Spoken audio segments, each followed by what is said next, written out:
구글도 못 쓰고 페이스북도 못 쓰고 넷플릭스도 못 본다고? 이제는 SNS 댓글 삭제까지? 게다가 오프라인에서도 항상 지켜본다? 빅브라더가 멀리는 게 아닙니다. 바로 이웃나라 중국에선 현재 진행 중.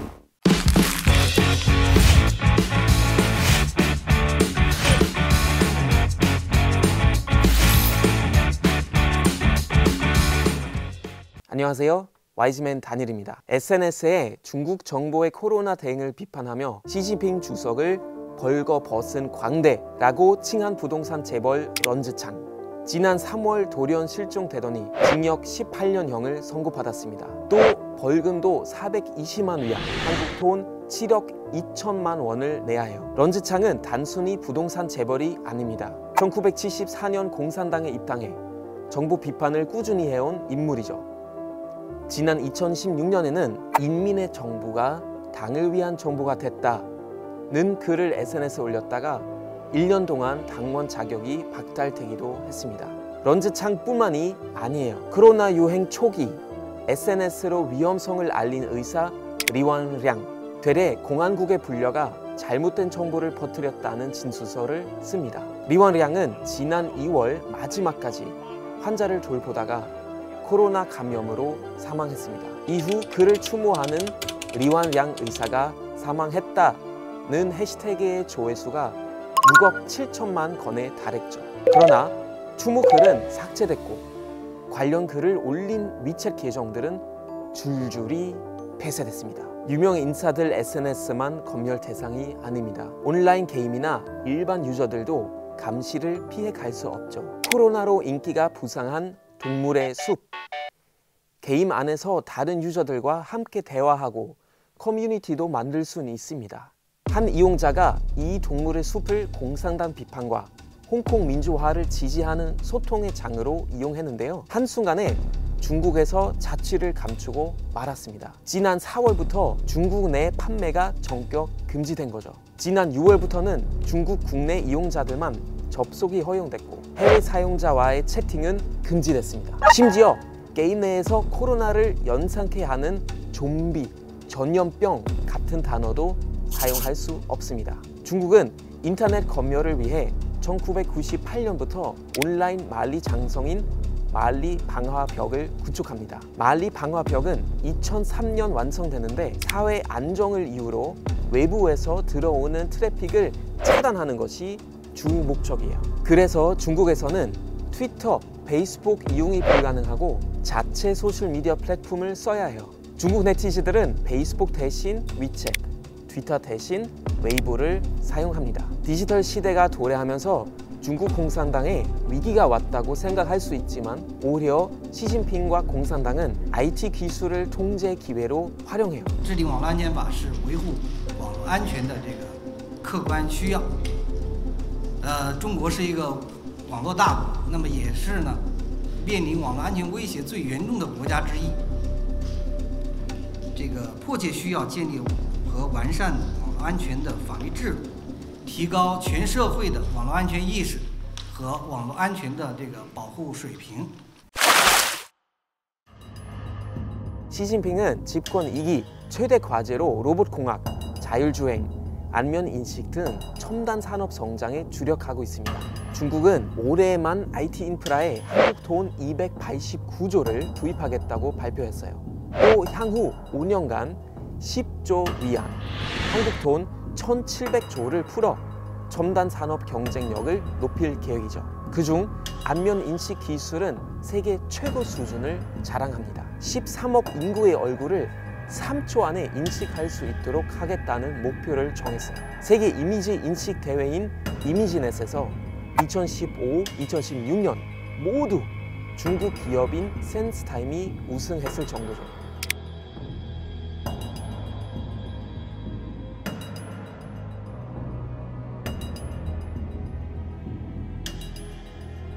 안면인식 기술은 검열의 영역을 오프라인으로 확장합니다. 세계에서 CCTV가 가장 많은 도시는 충칭이고 인구 대비 CCTV가 많은 도시 1위에서 5위까지 모두 중국이 차지했습니다. 이 CCTV는 안면인식 기술과 합쳐져 중국인들의 삶을 사사치 들여다봅니다. 서부 신장 지역에서는 이슬람 극단주의의 단속을 이유로 45m마다 카메라 한 대씩을 설치했습니다. 찍힌 영상들은 중앙 지휘소로 보내져 위구르족 일상을 감시하는 데 쓰이죠. Bunun nimish qilishini bilamiz-ku. Bu nimish degan vaqtning o'zida o'g'lim faqat bizni assimilyatsiya qilmoqchi. Assimilyatsiya qilish uchun biz cho'qim endi o'g'lim biz ashulaga o'xshash xitoycha paranglashadigan, ashulani yegan tomoqlarini yeydigan, arama halol deb aramaydigan, ashul nimish qilsa shuni qiladigan holat kelmaguncha o'l to'xtab qolmaydi. 소수 민족뿐만이 아닙니다. 올해부터 전면 시행 중인 사회 신용 제도. 각 개인과 법인에 부여된 통합 사회 신용 번호를 통해 신용 점수에 따라 혜택과 불이익을 주는 시스템입니다. 무단횡단, 속도 위반 등 일상생활에서부터 신용카드 할부 내역 같은 금융활동까지 사회신용 점수에 반영됩니다. 점수가 낮아지면 대출 등 경제활동에 제약이 생기고 심지어 해외여행, 취업 등에도 영향을 주게 되죠. 반면 높은 점수를 유지하면 무료 건강검진부터 대출 우대까지 혜택이 주어집니다. 홍저우시는 일정 점수를 넘지 못하는 주민 130만 명에게 항공권 구매를 제한했고 더 낮은 점수인 400만 명은 고속철도까지 타지 못하게 만들었죠. 베이징의 한 전광판에는 무단 횡단을 하는 시민의 얼굴이 신용번호와 함께 게시되기도 합니다. 심지어 여태까지 몇 번 무단 횡단했는지도 나오죠. 외국인도 예외가 아니고요.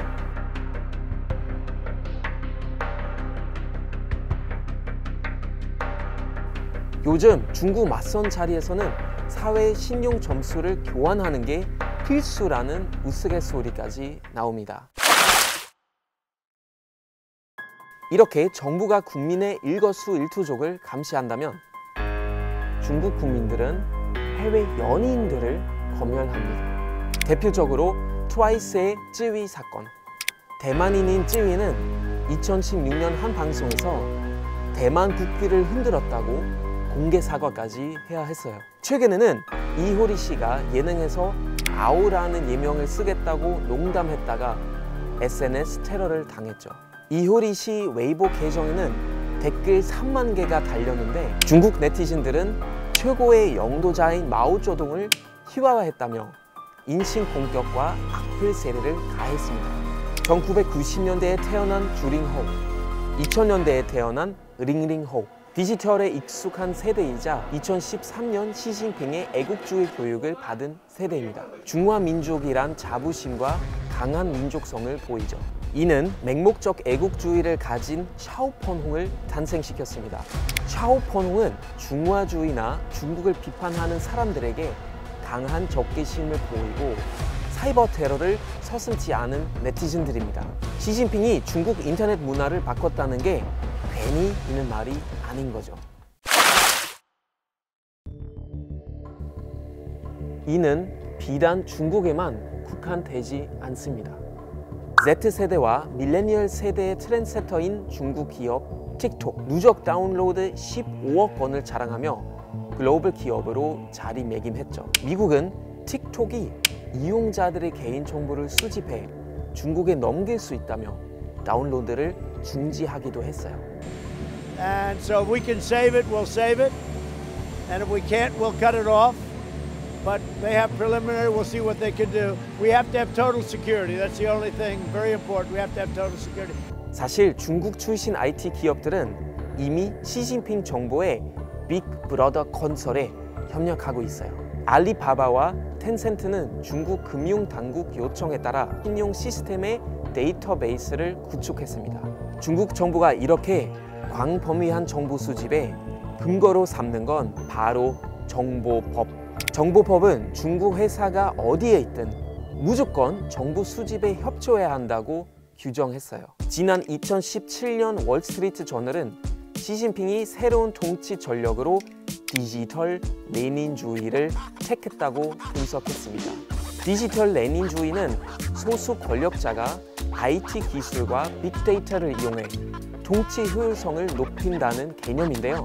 영국 소설가 조지 오웰이 1984에서 묘사한 빅브라더가 중국에서 살아 움직이고 있다고 평가해도 무리는 없을 것 같습니다. 조지 오웰은 자유란 사람들이 듣기 싫어하는 것을 말할 수 있는 권리라고 했는데요. 빅브라더가 발톱을 드러낸 중국에서 과연 듣기 싫은 말을 할 수 있는 자유는 실현될 수 있을까요?